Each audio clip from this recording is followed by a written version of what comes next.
Hello, ladies. Welcome. Thank you so much for joining me today. It's a freezing morning here in Barrie, Ontario, Canada. I'm really cold in my basement, but super happy to be here with you. So excited.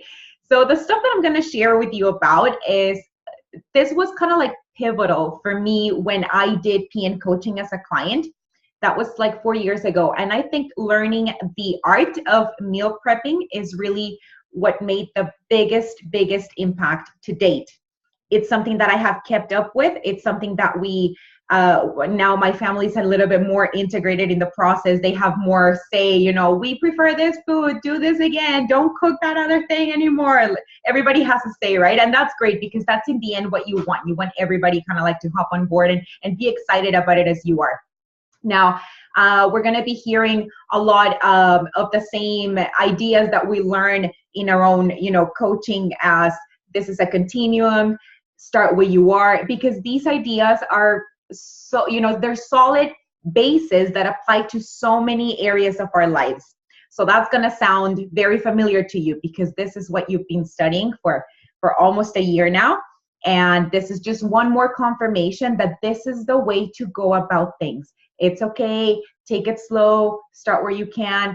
Do what you can. It's not about perfection. It's about progress. All of those concepts are always going to be valuable.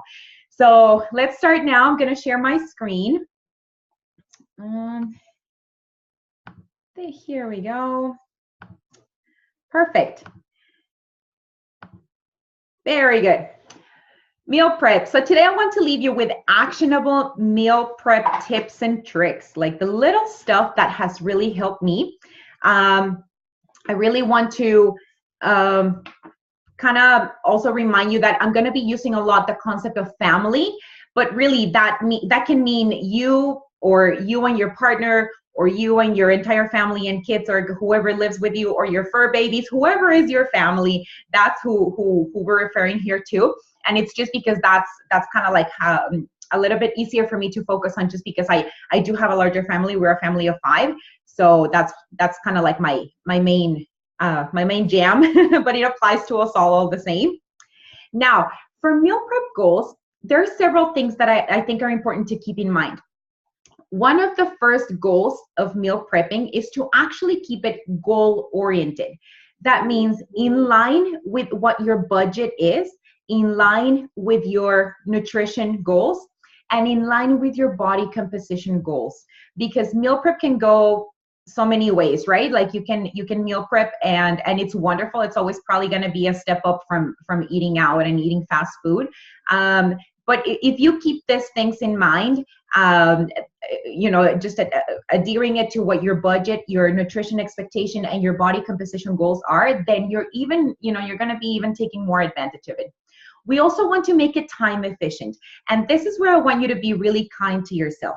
In the beginning, it's going to feel super difficult. It's going to feel chaotic. If you're not in this groove yet, in the beginning, it feels crazy. It feels like it's too much. You're kind of like, at wit's end and overwhelmed.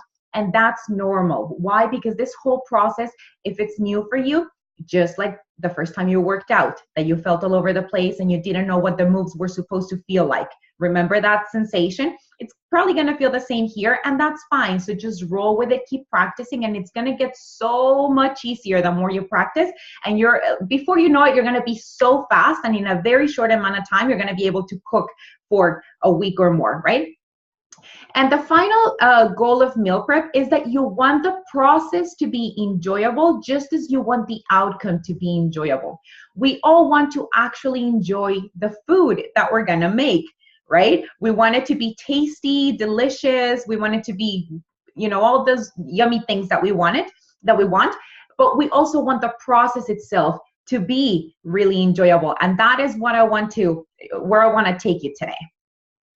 The 3 main steps, very simple to kind of lay out. You choose your meals. You're going to gather your ingredients and you're going to prep the meals. Now, in choosing your meals, I really want to encourage you to start off choosing meals that your whole family enjoys.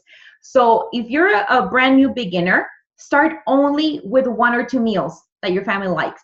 That's it. Don't even overcomplicate it. One at the tops 2 meals that your family really likes. what does that look like for most families? Most, including children and everything, they're pretty good, like with lasagnas or a pot roast and veggie or stuff like that. I don't know what it is that your preference is for your family, but whatever that is, just write down 2 meals that off the top of your head they're winners. That's okay. Let's start with that. Ideally, we're going to have the protein and veggies there. So because in our continuum, again, right, we're going to make it slightly better. And why is it important that we choose meals that your family likes? Because your partner's or your family's buy-in is important. For example, in my family, for the longest time, we had no real habit of eating leftovers. I was pretty good about cooking just enough for that night. And leftovers, I would usually like have them for lunch the next day. Like there wasn't enough to make a second meal out of leftovers. So when I introduced the concept of, I'm going to make a larger meal, and that makes enough for 2 nights in a row, they were kind of like, what do you mean we're going to eat the same thing too? They were spoiled like that. And I was like, what? So it almost took kind of like a little bit of retraining of showing like, no, like, it's okay. This is how we eat. We want to minimize kind of like the shock or the impact for them. Sometimes it does take a little bit of tweaking to get family on board, but again, it's a process. It's okay. We'll get there. And as I mentioned before, meal prep is a continuum. You start where you can right now and slowly move it to a little bit more, a little bit better. Please, let's get rid of the notion that we're going to be Martha Stewart cooking these, amazing feasts that are like full of the roasted artichoke with the blah, blah, blah, and the reduction of berries. No, it's okay to start like with the pasta and veggies that your kids are going to eat. It's okay. Let's start where we can and slowly take it up. Now, in gathering your ingredients, you gotta use the grocery list. Like, I don't care how wonderful your memory is. I'm telling you right now by experience, there is nothing more frustrating than being in the groove of cooking and everything is going great. And then you realized you forgot, the cumin or the tomato sauce or something that is essential in that time. And then, you're having to run out or send somebody out to the store and then your time is off and it's frustrating. You gotta use, even if it's we have some suggestions for apps as well that if you're more on the technological end, honestly, for me, pen and paper, it doesn't get any better than that. I just write it down and that's the list that I carry with me.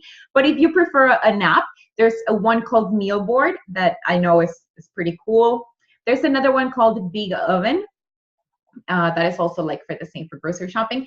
And the one that I do use that I absolutely love, I don't know if it's available in the US or other countries, but here in Canada, it's called Flip, F-L-I-P-P. And with that one, I love it because it actually shows you the deals. You can get, price matching at some stores. So if another store has the cheaper price, you show them in the app how this different store has the cheaper price on zucchinis or whatever, and you get that cheaper price, which is awesome. I'm always out for saving. I love that stuff. It's almost like a challenge for me. I challenge myself on that. And so Flip is really good. First of all, you want to shop your pantry as well. Don't just write everything down and run to the store. A lot of the times we forget about the can of this or the bag of that we have kind of like sitting in the back of the pantry. One of the techniques that I use for my big batch cooking is that I do this as a first step. I look in my pantry and I'm like, okay, right now I have a lot of pinto beans. I have a lot of brown rice. I have a lot of this or that. What can I prepare with what I already have on hand? Right? What can I, and then, you know what? Google is our savior. If I have, for example, a lot of chicken breast sitting in the freezer and I'm out of ideas, of new ideas, I just go into Google, delicious chicken breast recipes. And then, you get so many suggestions of stuff that you can do with the ingredients that you already have at home. So don't be afraid to kind of like Google around and experiment with that. Some recipes are going to be total winners. Others are going to be terrible and you're going to be like, never again. And that's okay. It's all part of the process. In gathering your ingredients, again, don't leave anything to memory. And having your ingredients and tools out in the moment is so helpful. This really takes away a lot of the headaches that you can't find the spatula, you don't know where the oven mitt is or whatever it is. If you just have it kind of like set out, that's great.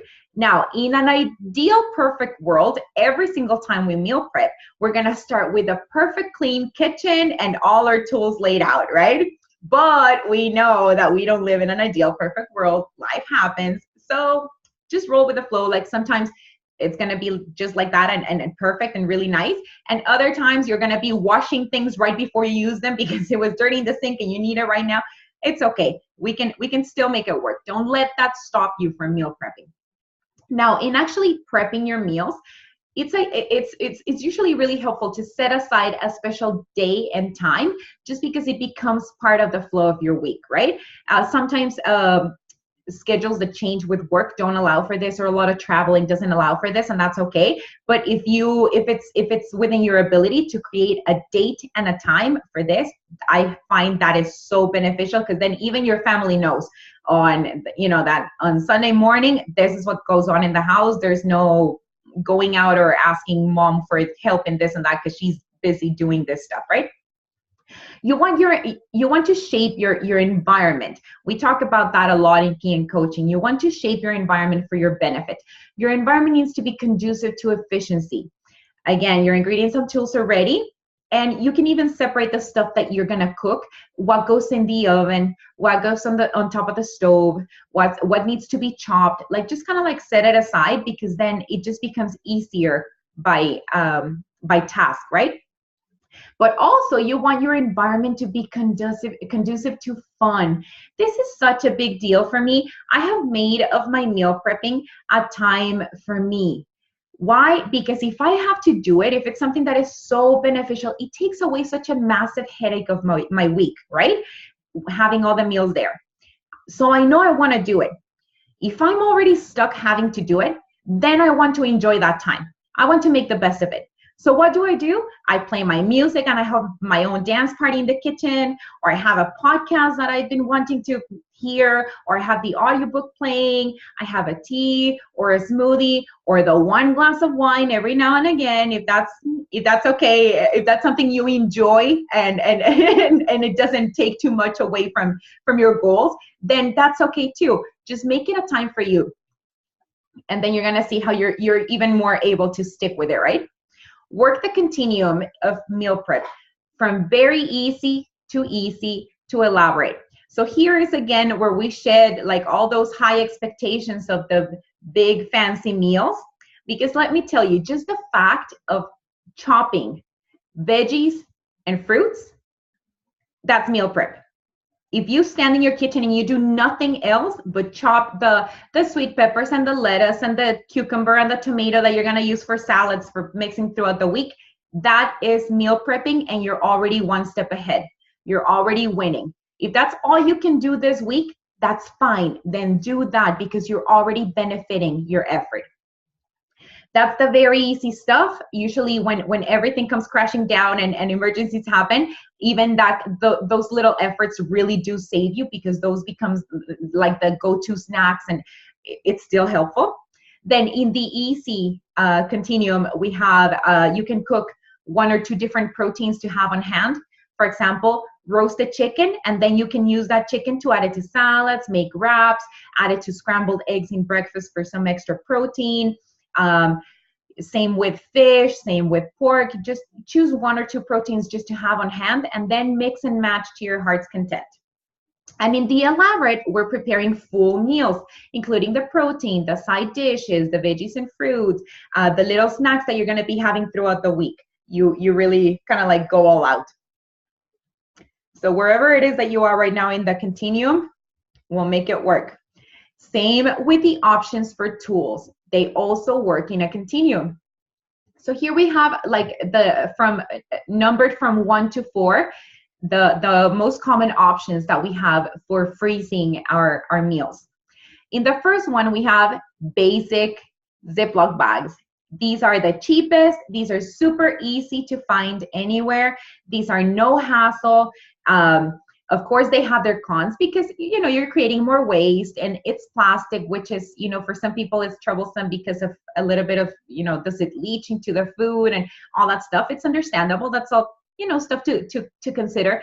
But again, if right now we don't have the means, or right now we don't have with us the fancy glass containers, we're not going to let that stop us. We can, in the meanwhile, we can still start with what we have at home. So that's the first one.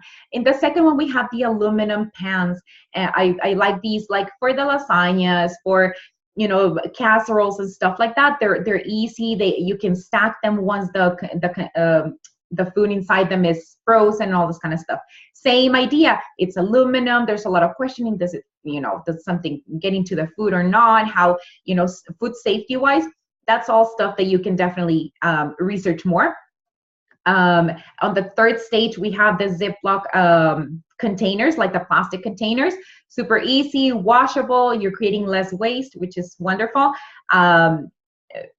There's always the mess of the lids and the containers. I don't know about you, but in my kitchen, there's always a mess of lids and containers. And finally, we have the fancy glass containers. You can find these at Costco. On Amazon, I've heard they're really good too. Mason jars.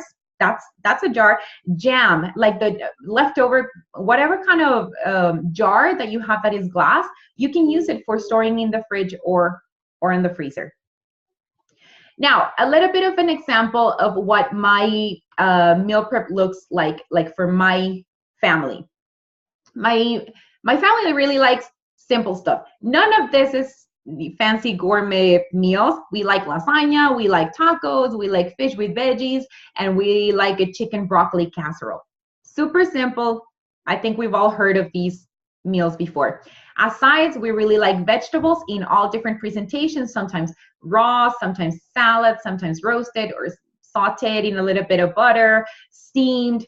And for smart carbs, we usually eat sweet potatoes, squash, lentils and beans, rice, simple stuff. So what I do in my meal prep is, again, I separate by task. And on the stovetop, I'm going to have cooking the lasagna filling and the lasagna pasta. On another burner, I have my taco filling, which is also ground beef, and a salsa. Some of that is going to be done at some point sooner rather than the other. So then it's time to saute or steam the assorted veggies. I can cook lentils or beans. I can cook rice. It's just little by little. Like I usually have the 4 burners going at the same time with different stuff on them. It's just time saving, and you get better at this as you practice. In the oven, in different containers, just so that you don't chuck everything in like, you don't want to put like fish and chicken in one same pan together, right? But yeah, in the oven, I usually throw chicken breast, chicken parts seasoned with olive oil and whatever seasoning I'm in the mood for. I put salmon or fish fillets with lemon and herbs. That's usually how we like to have it. And I put kind of like the tougher veggies, like the sweet potato, the squash, carrots, asparagus, turnips, beets, which are delicious roasted. All of those also just olive oil, a little bit of sea salt, and they're delicious. And it's just something that you can have in the fridge and rewarm. You can freeze all of this stuff that I'm naming here. It also goes great in the freezer. And so what I do, for example, with the lasagna, I'm already making the lasagna filling and sauce, so I double it up and I make 2 lasagnas. One stays in the fridge for that week, and the other one goes in the freezer, because I know that at some point in the future, there's going to be a day that is crazy, that things didn't get prepped in time or whatever. I already have a full meal in my freezer that I can just pull out and warm up for my family. And that is such a peace of mind for me, knowing that it's always there. Or if I'm not home, my hubby knows just to go and grab and warm up whatever. Like, it's all there, and they all know that it's all food that we already eat if there's nothing crazy in there. So it's always going to be something that they're all going to be able to enjoy. Another concept that is kind of that saved me in my PN coaching year that I really want to share with you is what we call container eating. So again, we meal prep, and we tend to have this notion that it has to be a full meal, prepped and served in everybody's individual dishes. What if you have an assortment of foods in your fridge, dinner time comes, and you simply bring those same containers from the fridge to the table? And then you know what? Your kids can grab the whatever it is they want, the veggies that they choose, the meat that they choose, the side that they choose, the smart carb that they choose. It's all just there laid out. and everybody can mix and match in any way. Isn't that fantastic? And doesn't that free you up so much? Because that gives them ownership over their choices, but at the same time, every single choice that is laid out in front of them is a healthy one. That's fantastic. Like, that's kind of like, I love it because it's a great way of also helping children kind of like exercise their autonomy, and you start learning more about, how to guide them food wise, but giving them that option of saying like, hey, there's all this stuff, like, go crazy. What do you want today? And they're like, today I want to eat like just peas and that chicken leg. Or okay, go for the peas and chicken leg. Like, how terrible would that be? Not at all, right? So that's a great option. It's it's as easy as it can get, right? And kids tend to love it. So there's that. Now, some specific examples also of the stuff that I like to prep and to make for us here. Brown rice pudding. The only kind of like caveat with this one is that it's a little bit lacking on the protein. So if you're having scrambled eggs on the side, that's even better. But this one, I like it because it gives me kind of like the warm, fuzzy feeling now that we have, the winter weather coming. We have snow here. So this is really nice. It's warm. It's got cinnamon. You can do a tiny bit of brown sugar if you wanted to. And it's basically just brown rice cooked in water. And at the moment that you serve it with your preference in milk, whatever kind of milk you choose, a little bit of cinnamon, a few raisins, and that's it. It's a super nice breakfast. Kids love it. Nice and easy. And brown rice, you cook it and it freezes beautifully. It doesn't change in consistency, it doesn't change in flavor or anything. So it's super easy. You pack it up in one of your Ziploc bags, and you can have them kind of like laying flat on your freezer. It's wonderful. We also really like the Greek yogurt parfaits, which is kind of like a cup, more or less, give or take, a cup of Greek yogurt and whatever toppings you like. We do berries, walnuts,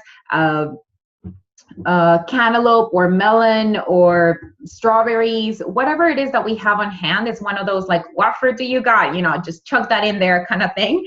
And it helps you clear the fridge of the stuff that's before it goes bad, right? I really enjoy eggs with ground turkey or chicken. Having ground turkey or chicken in kind of like cooked into a scramble, it just adds a whole new flavor that I hadn't realized was so good. It's really, really yummy. That's an excellent option. And also for breakfast, another great option is dinner leftovers. We sometimes get stuck in a rut of thinking like breakfast, the pancake or the egg or the yogurt or the cereal, like the standard breakfast meals. And in reality, as we've learned in PN coaching, any food is good at any time, right? Like I've had steak for breakfast and it's delicious. If you have any leftover from dinner, go for it. Salmon for breakfast, I've done that and it's delicious. And you know what? You feel very different in your day. Like when you started out with something like that, I really enjoy it. So that's just like an extra tip there for you. For lunch, same. You already have your protein in the fridge. You already have your veggies chopped up. So why not assemble it into an easy wrap, right? You can even do it with tofu for those of you who are vegan or vegetarian. Another great option are the salad bowls. And salad bowls can be so beautiful because you can chuck like so many different things there. Chickpeas, eggs, avocado, nuts, rice, sprouts and greens. And there's so many different styles of salad bowls. You have like the like Mexican salad bowl or the Northwestern salad bowl, or you can just Google and find like a wealth of information on salad bowls, and they're easy to keep. A lot of people like keeping them in mason jars in their fridge and then just, dumping it into a bowl when you're ready to eat them. They're a wonderful practical option also for office lunches. For snacks, some of our favorite here include hummus. Sometimes I buy it. Usually I like to make it from scratch, from cooking the chickpeas, just because I'm comfortable with that. I've grown up eating beans and lentils and chickpeas and all that stuff. Mexico, yay. So that's something that I'm very familiar with. And so another thing that we try is lentil dip. And this is actually really yummy. It doesn't sound like something we would normally try, but it's really, really delicious. Tzatziki is a yogurt and cucumber based sauce, and yummy with veggies as well. Black bean dip. And what you see there on the picture on the side is actually a vegetable. It's called jicama. I'm not sure if it has a word in English, but it has a texture kind of like a watercress. It's very fresh, very crunchy. It's almost like when you want chips, you want the crunch kind of thing. That's my go-to kind of stuff. And yeah, we usually eat everything with chili powder and lime. It's really delicious. I know it sounds a little bit weird, but it's really delicious. It's like our junk food. Another good go-to is Greek yogurt dip as a dip for fruit.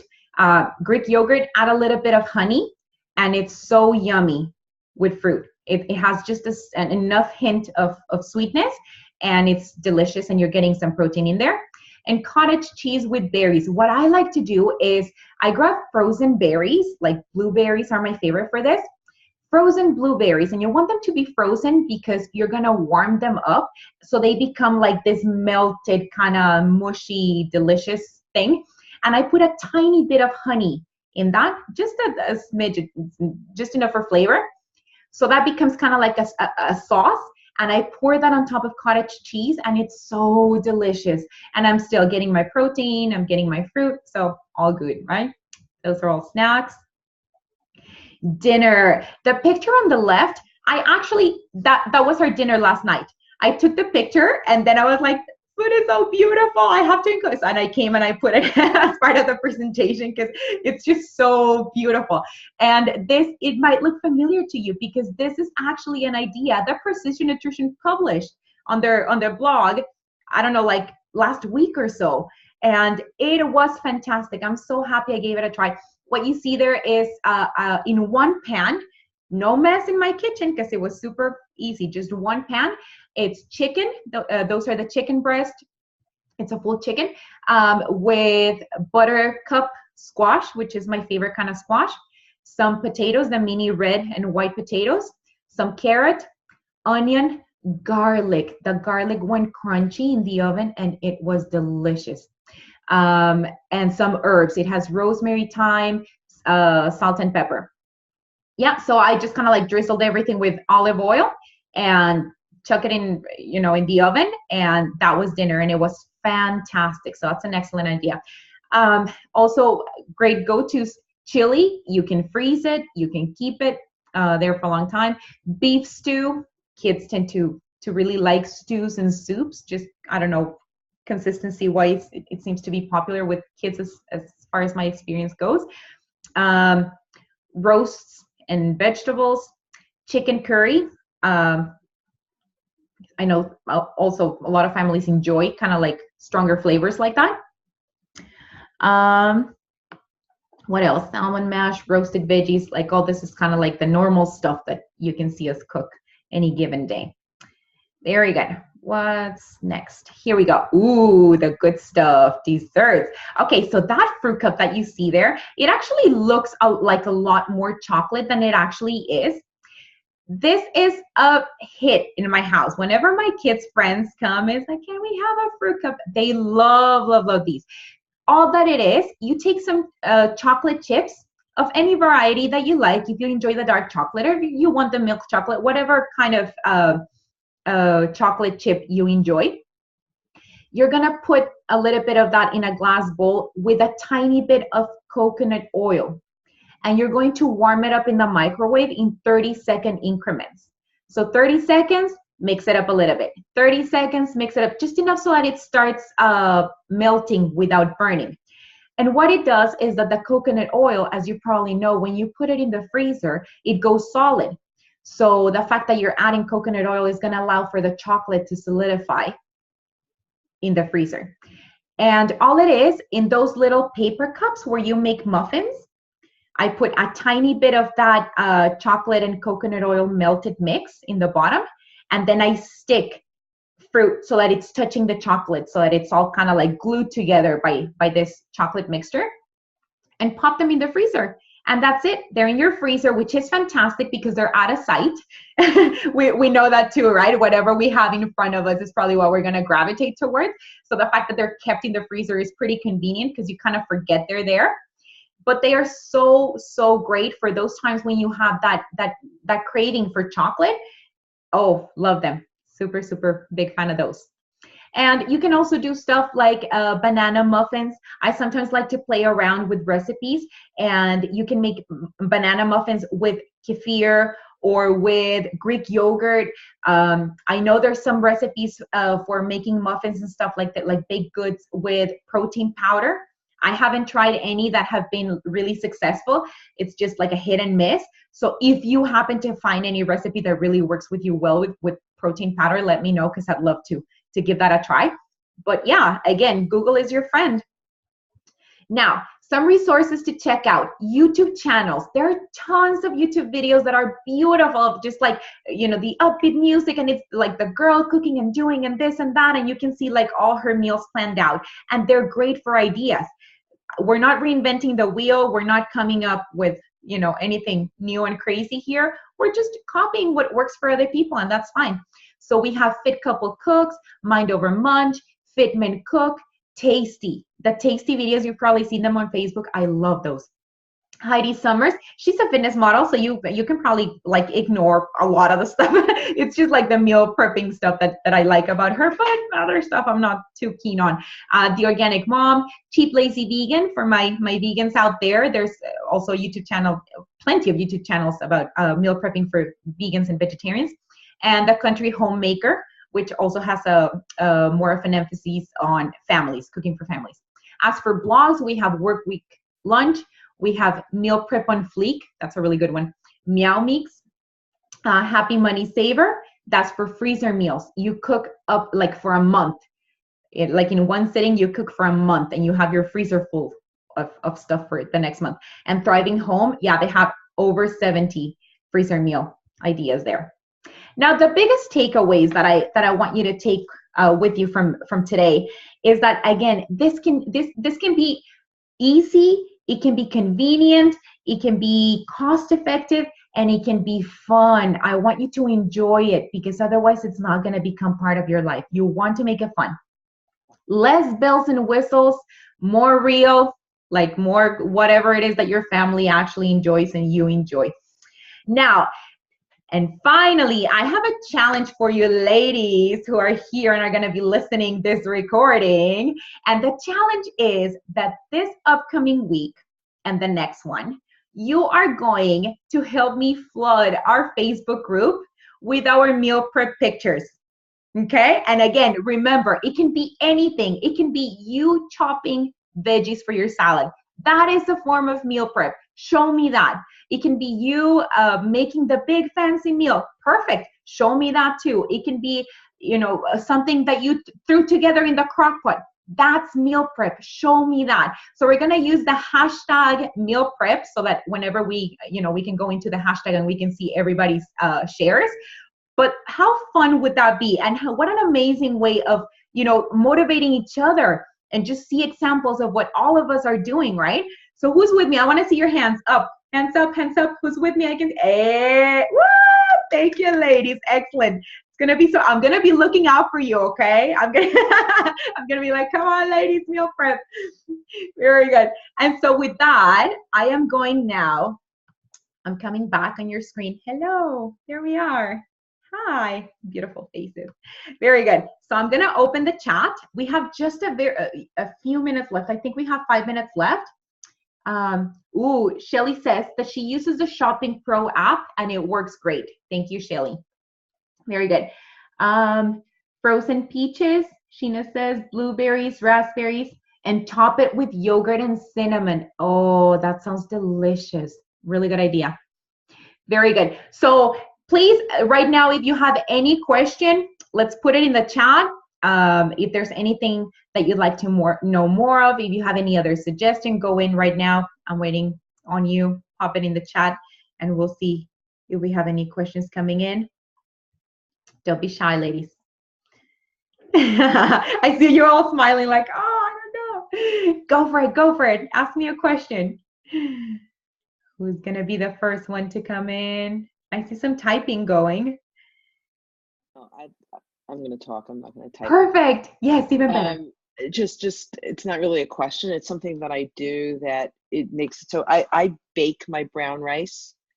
It's Ooh. 2 1/3 cups of liquid. I usually use chicken broth, 1 1/2 cups of brown rice, in Fahrenheit, it's 375 for exactly an hour. You put it in a casserole, you cover it, it comes out perfect every time. And Wow. there's always enough so that you get several meals out of it, or I throw it in the freezer. But Wow. I was never successful with brown rice on the stove.